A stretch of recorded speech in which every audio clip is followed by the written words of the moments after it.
हम भी हैरान हैं इसी बात को लेकर। मनोज जरांगे पाटिल जी कह रहे हैं कि 24 दिसंबर के बाद 1 मिनट भी मैं चुप नहीं बैठूंगा, आंदोलन करूंगा, भूख हड़ताल करूंगा, जगह जगह उपोषण करूंगा। सरकार कह रही है कि हम एक विशेष सत्र बुला रहे हैं फरवरी के महीने में। क्यों भाई, जो सत्र चल रहा है उसमें आपने क्या किया?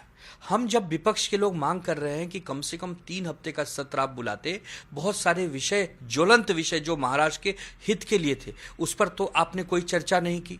और जब आनन फानन में आज सत्र समाप्त हो रहा है तो आपने कह दिया कि हम एक नया स्पेशल सेशन बुलाएंगे। जब तक 50% की कैपिंग जो सुप्रीम कोर्ट में है वो नहीं टूटेगी, यह आरक्षण देना एक बेईमानी होगी। और ये छल आप किसके साथ कर रहे हैं? मनोज जरांगे पाटिल यदि एक मांग को लेकर बैठे हैं और वो कह रहे हैं कि हम किसी दूसरे के आरक्षण में नहीं घुसना चाहते, हमें हमारे हक का आरक्षण चाहिए, तो आप जब तक 50% की कैपिंग नहीं तोड़ेंगे तो आरक्षण देंगे कैसे?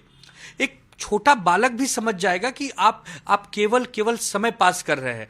तो मुख्यमंत्री हो, चाहे डिप्टी मुख्यमंत्री हो, और चाहे मैं तो कहूंगा इसमें प्रधानमंत्री और गृह मंत्री को इन्वॉल्व होना ही पड़ेगा, क्योंकि जब तक आप सुप्रीम कोर्ट की 50% की कैपिंग नहीं तोड़ेंगे, यह आरक्षण फिट नहीं बैठेगा। तो आप किसे धोखा दे रहे हैं? आप मनोज जरांगे पाटिल को मत देखिए, वो एक चेहरा जरूर है, लेकिन वो 33% मराठाओं की लड़ाई लड़ रहे हैं। तो आप 33% मराठाओं के साथ छल क्यों कर रहे हैं, धोखाधड़ी क्यों कर रहे हैं? यदि आप नहीं कर सकते तो समय आप पास कर रहे हैं। आपको अच्छी तरह पता है कि अब लोकसभा के चुनाव आने वाले हैं।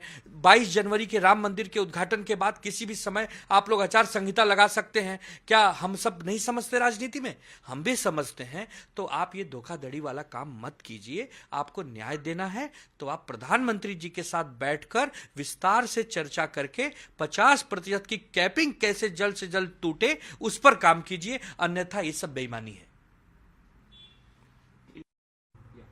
इंडिया अलायंस की जो मीटिंग हुई उसको लेके, बाकी भी सीट शेयरिंग को लेके, और मल्लिकार्जुन खड़गे को भी पीएम पद की पोस्ट की बात कर रहे हैं, किस तरह से देखते हैं, क्या कहना चाहते हैं? और देखिए, इंडिया अलायंस की मीटिंग बहुत ही सफलतापूर्वक संपन्न हुई है। बहुत सारे मुद्दों पे चर्चा हुई है, विचार विमर्श हुआ है।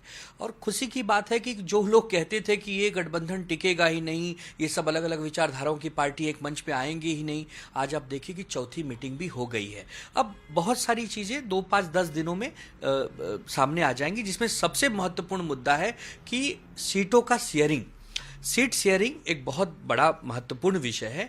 इसमें आपस में समन्वय करते हुए वो लोग कर लेंगे। बट इसमें सबसे इंपॉर्टेंट है कि हमारे नेता जो उद्धव ठाकरे जी ने कहा है कि भाई एक चेहरा तो चाहिए, निमंत्रक कह लीजिए, समन्वयक कह लीजिए, कोऑर्डिनेटर कह लीजिए, चाहे कोई भी नाम दे दीजिए। और जरूरी नहीं कि यही चेहरा बाद में प्रधानमंत्री ही बनेगा।